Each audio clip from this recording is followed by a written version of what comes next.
Good morning to you, our dear ladies and gentlemen, our viewers today.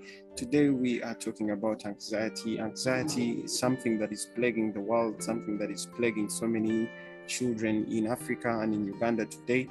Anxiety, a topic that not many have really understood, but is a big key when it comes to mental health. And today with me on the panel, I have an educational psychologist, a counselor trainer, and coach, Miss Clara Garcias, who's going to talk to us about anxiety. So my first question is, what is anxiety? Can you please tell us what anxiety is?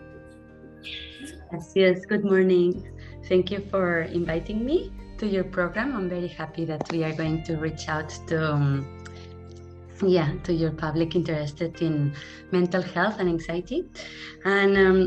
So anxiety is a normal reaction to stress, and it's not always bad. Sometimes it can be beneficial in some situations. Usually, what it does is it alerts us in front of dangers, and it helps us prepare, pay attention towards something or in front of something that might happen. Anxiety disorders differ from normal feelings of nervousness or anxiousness. This has then an excessive fear of anxiety. And this one is the anxiety that we say that, yes, this is bad. Yeah, all emotions have messages behind, and they usually have a message and a positive intention for us. It's just that we should discover what that is. Usually people react differently in front of anxiety, but this is another topic. So is it clear, or would you like me to explain further? Okay. That's okay. Thank you very much. Now, you said something pretty interesting right there, and you said that there is good and bad anxiety. So for the bad, I think many people really understand when you talk about the bad anxiety, but what is the good anxiety? What makes it good, and why should we really say there is good anxiety, and how can we actually make use of this good anxiety? Mm-hmm. So in front of a conflict, we have different parts of ourselves. We have the conscious and the unconscious mind, and emotions are down there in the unconscious mind, which is a 90% of our mind, which moves mainly all the activities behind the scenes, So basically, when we have anxiety emerges from a feeling of alert, as I said, of us willing to pay attention to something. When I say that this can be turned out to be good, it's because we stop and we think, why am I anxious? And what is behind this anxiety? Where do I get triggered? And all these messages pinpoint the ways in front of situations that might bring us anxiety. And if we take this and revert it to positive, we have a message. For example, I have anxiety, for example, when I have to talk to my boss. Or this means that what is behind that? I love my job, I would like to keep it. The fear of losing something might bring us anxiety. How can we revert that? We can just talk to the different parts of self. For example, Abraham 1, Abraham 2, you have different parts of self, and they usually have a common interest. It's to find this common interest so that there is no conflicts between Abraham 1 and 2. They both want the same, which is your well-being, which is your success, which is you overcoming difficulties. It's finding that and calming down the one that is in danger, that is trying to tell you something.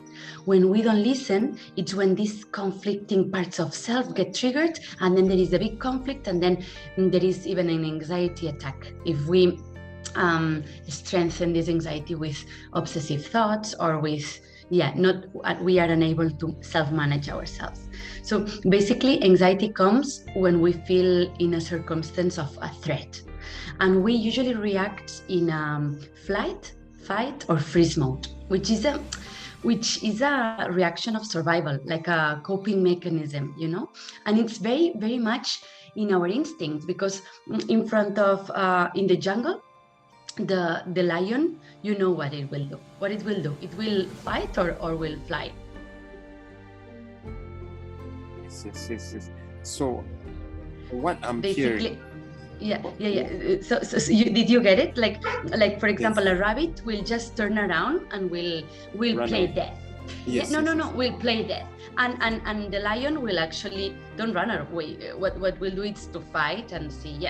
So it's the same instinct is within us. And when we are in front of trauma, we also have the freeze, which the freeze is like to get completely frozen. It's like there is the consciousness of our body that jumps out of our body and freezes, and we don't even recall what has happened because we are not even inside ourselves. Our being is above ourselves.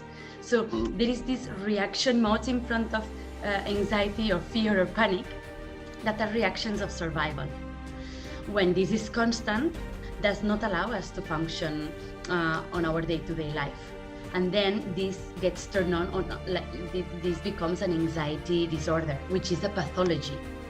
But the anxiety that we usually deal with, it's not really the anxiety. Sorry, let me see if I can. Can you hear me well? Yes. Yes, I can hear you. Okay, so. Yeah, I think I lost you, Shirley. So basically, when this is a pathology, then yes, it's a big issue. But usually the anxiety that we meet on day-to-day basis is not an anxiety that we cannot control. Once we really learn how to manage these parts of ourselves and we look for this positive intention behind it, this danger, what are you trying to point out? Then there is like a solution, there is a path to that. And when we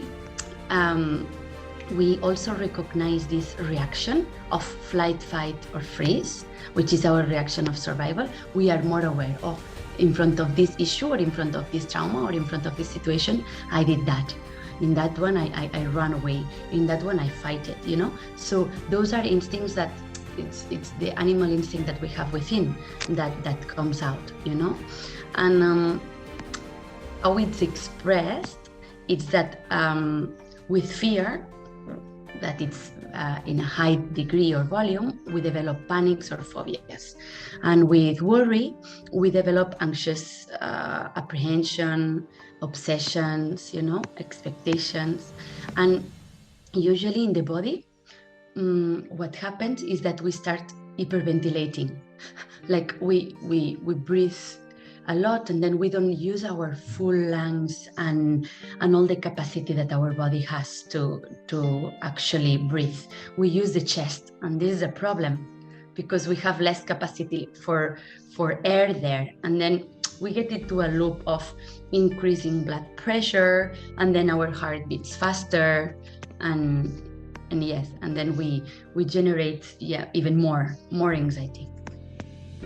Okay, so I believe that from this, I've picked that anxiety is actually an instinct, and depending on how it's managed, it can either become too much, that means it becomes bad, or if it's managed well, it can become good and it can help you probably survive in particular situations. Because like you have said, it is an instinct.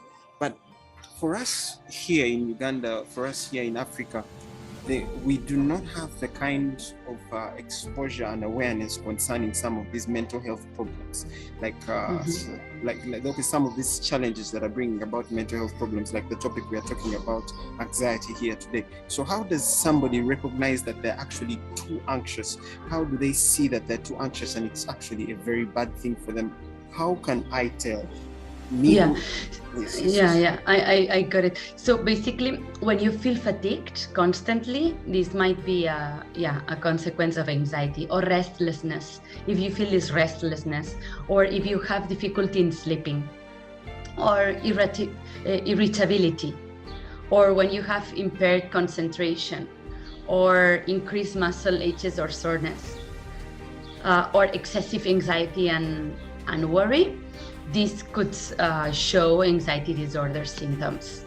These are usually anxiety disorder symptoms.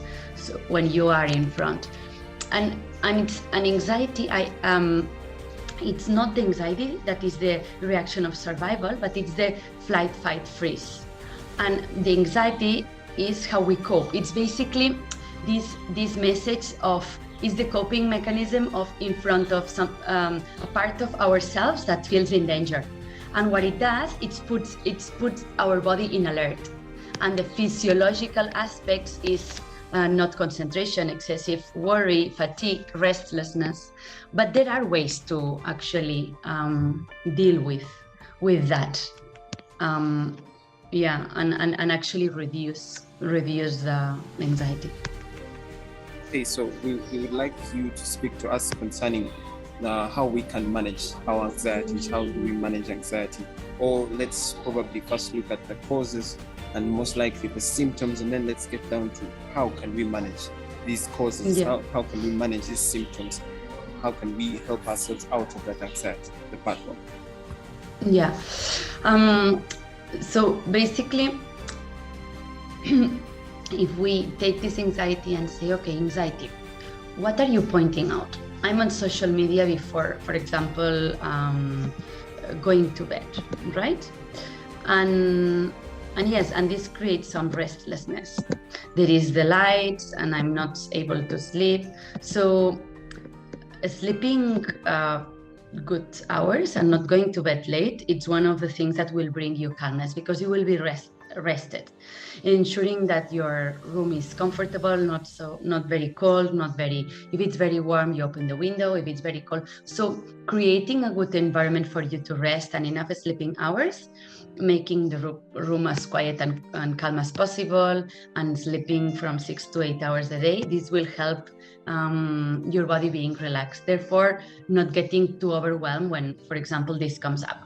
When you have this anxiety, you try to think, what is behind this? Why am I feeling restlessness? And then you talk to your anxiety as if it was a person. Yeah. You say, hello, anxiety, welcome. What happens? What are you trying to tell me? What are you showing me? And then there is a part of self that says, I'm worried. What are you worried about? It's like talking to yourself, talking to yourself and dividing yourself with you, the adult you, and then this part of anxiety, which is within you. It's a part of you too. And instead of fighting it, and instead of excluding it, you include it. You acknowledge it.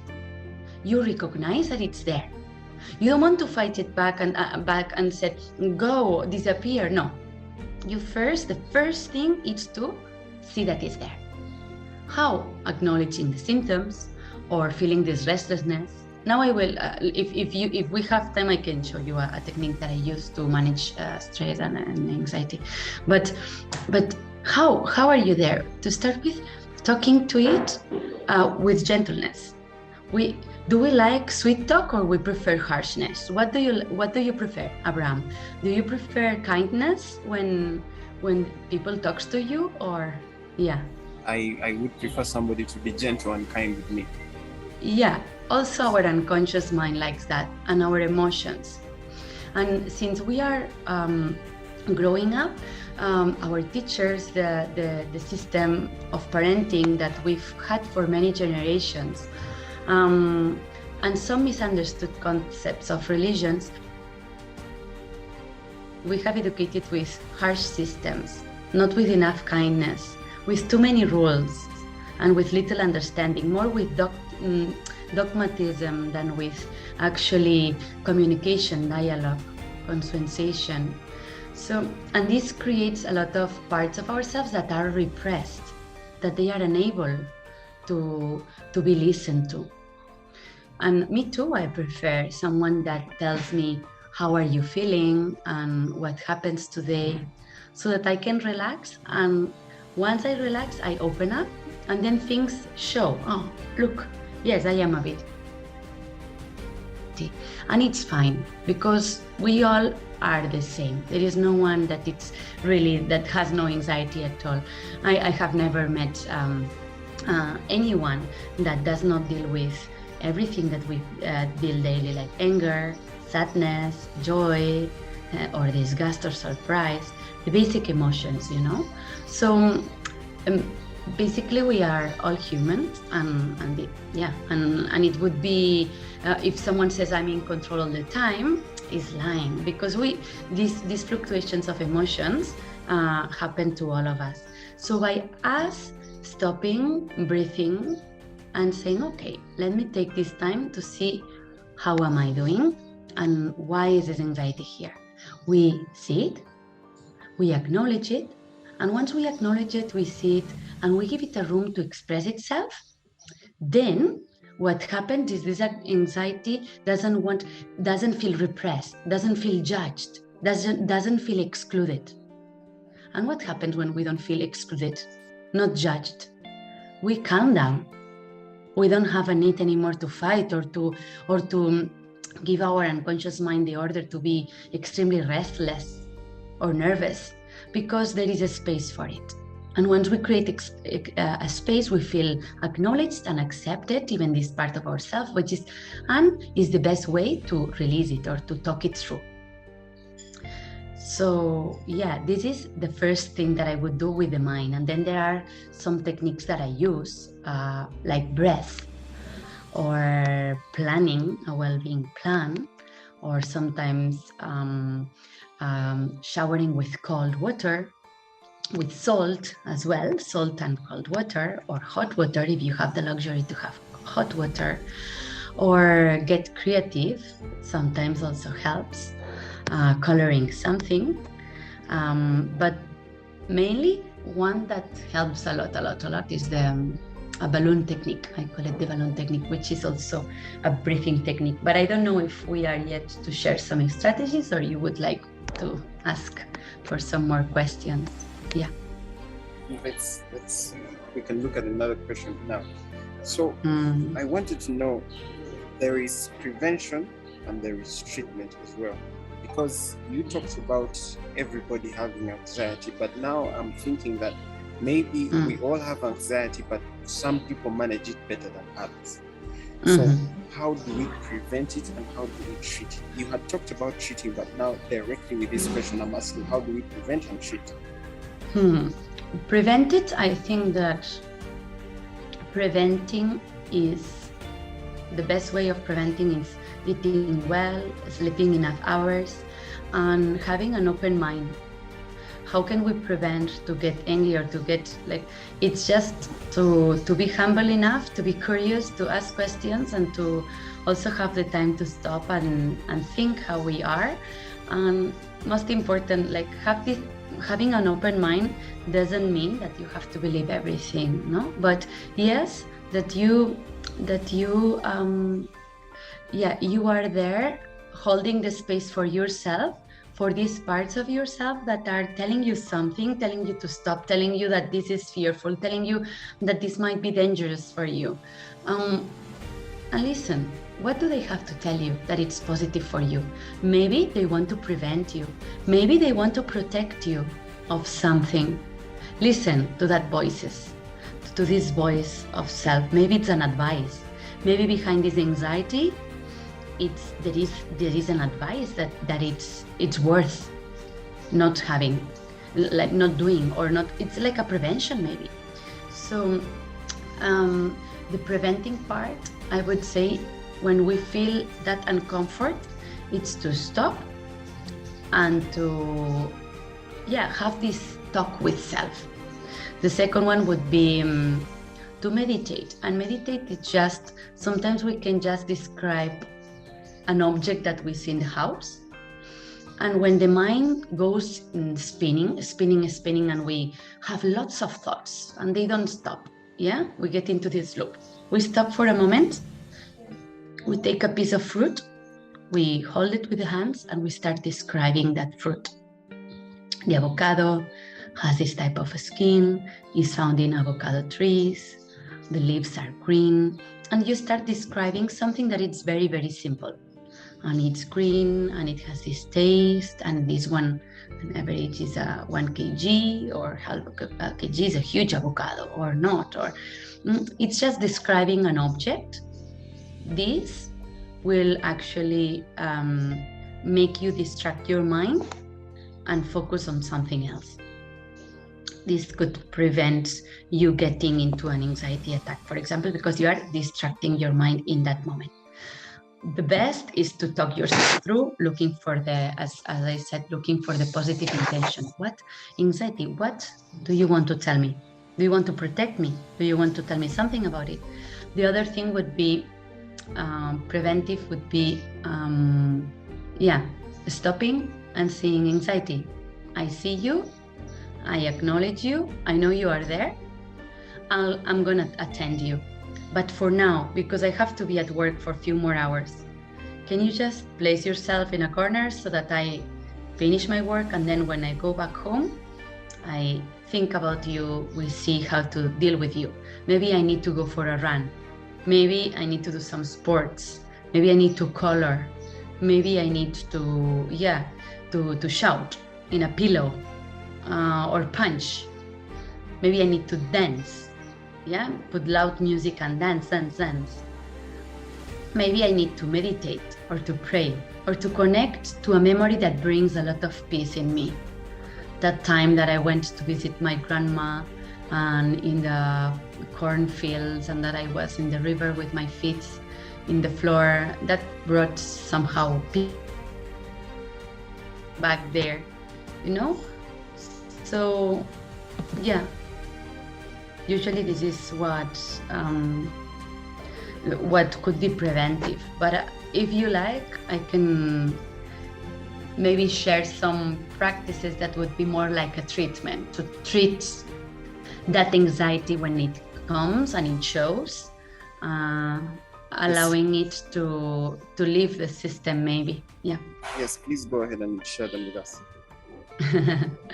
Okay, so I will need your help for that. Okay, I'm available. So let's say, why don't you become the example? Let me know the last time that you had anxiety. Do you want to share a little bit when was that, and so that we take that into a real example to share with everyone. Last time I had anxiety was really, let's just say, finding out my test scores on something that I had done.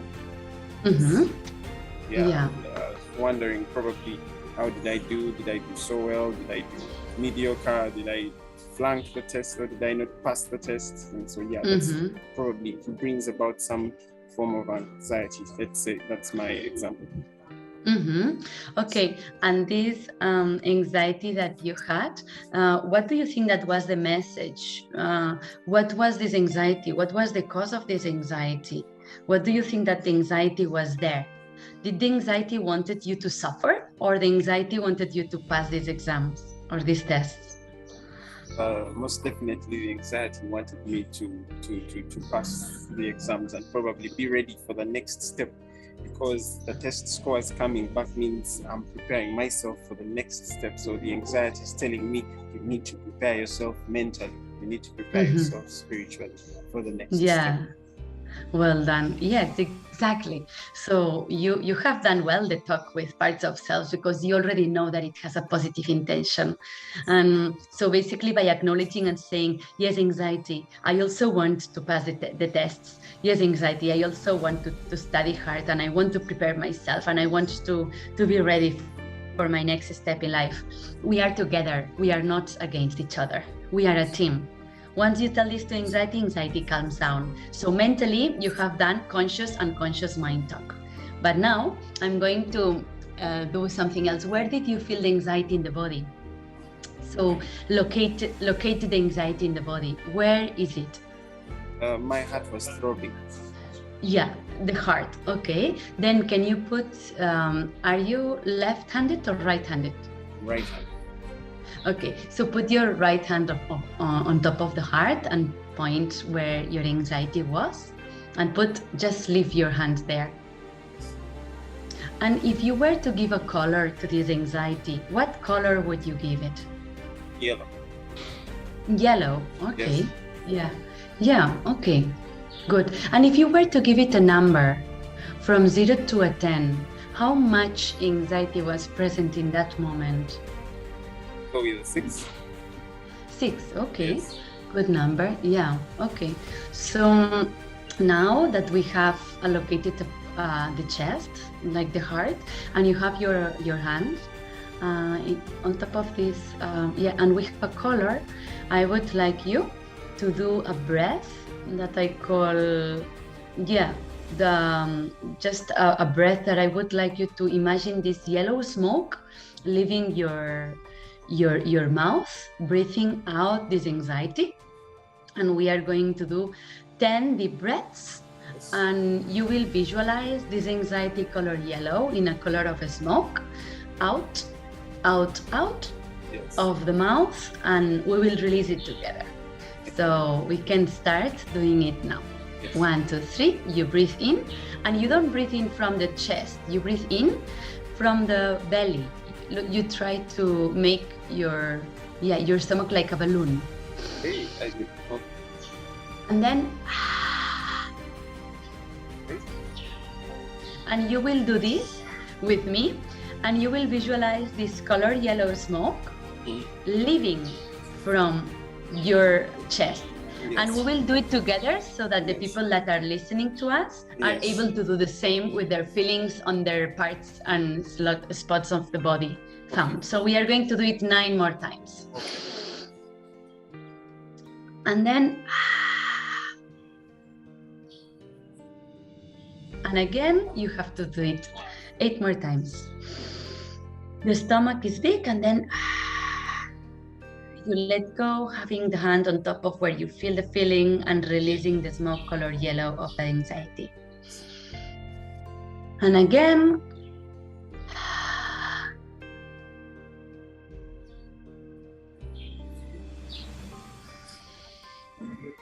four more.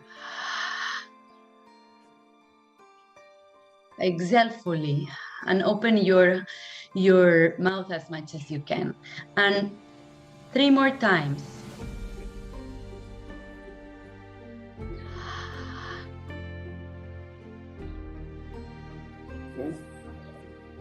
Is there any yellow left in your chest? Try 2 more times. Okay. With all your lungs, you try to breathe in and breathe out. With your mouth as wide open as possible. And 1 more time with your lungs fulfilled.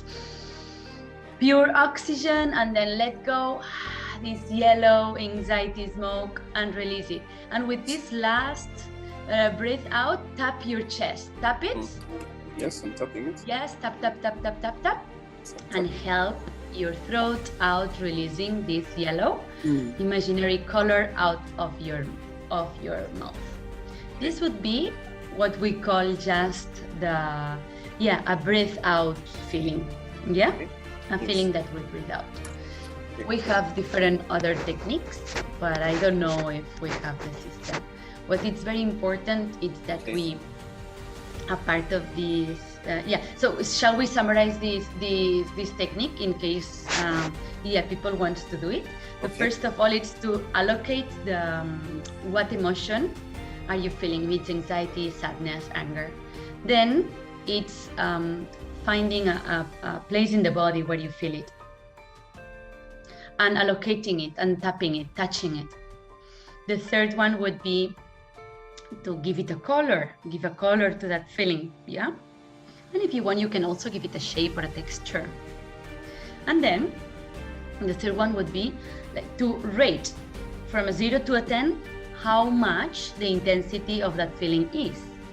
So we have the feeling, we have the color, we have where is it located, the texture, and then the intensity. And once we have this allocated, then it's when we start 10 deep breaths. And the breath should not come from the chest, should come from the stomach, because there is more capacity to oxygenate our body, our cells, our mind. So, and once we do that, we calculate again from 0 to a 10, how much is that anxiety again? Usually it comes down a lot. And we do it again. And we breathe in. Breath is the powerful source that we have within from the moment we are born, and we are alive because we breathe.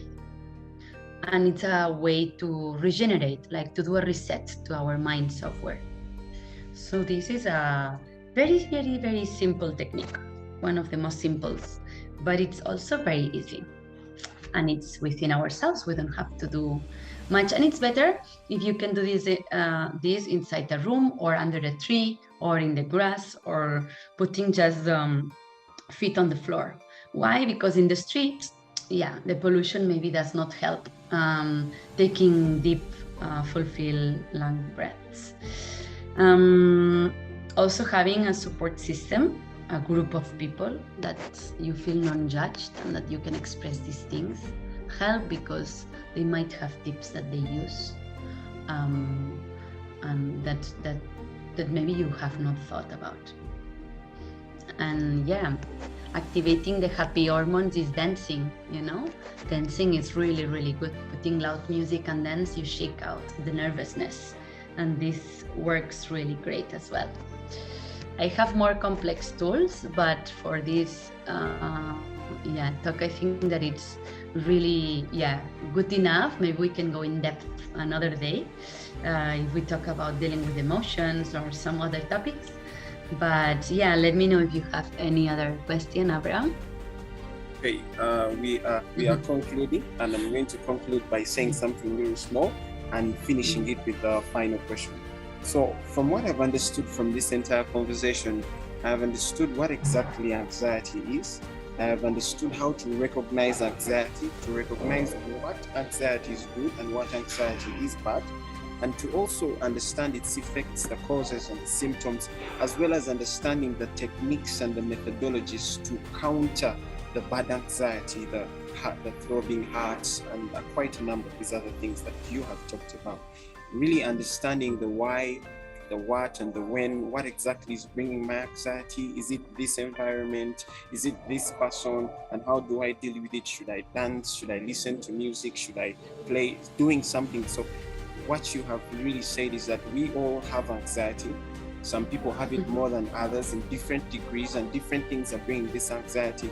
But the most key thing is to understand that we all manage it in our own way. So it's about finding what's comfortable for me and what works for me. Maybe, yes, I can use some of the techniques, but I believe it comes down to that personal touch, I would say. And now for the final question is, how does anxiety affect our mental health? Exactly as we said, no? When it turns out to be a pathology, when it's so much that we lose control of ourselves, when these anxiety disorders is not only nervousness or excessive anxiety, but actually becomes an anxiety disorder, which becomes a pathology. And this is when it's something that we live with, when it becomes a phobia or a panic. Anxious misery or apprehension or obsessions, when they become these pathologies, then it turns out to be a bigger and major issue. But basically, the key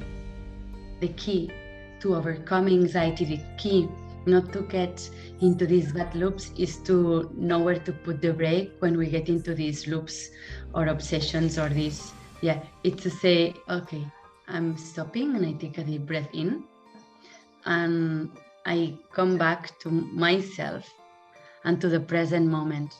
Because remember that the past is gone and the future is not yet there. So the only thing that we have now is the present moment. And it's very important to remember that. And usually anxiety exists because when we think in the future. So it's super important that we come back to the present moment. And how we can do that? It's by breathing in and out, and knowing that we are breathing in and out.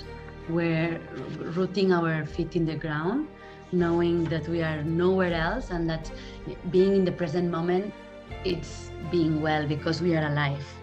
And being alive is a miracle, and being in the present moment is being alive.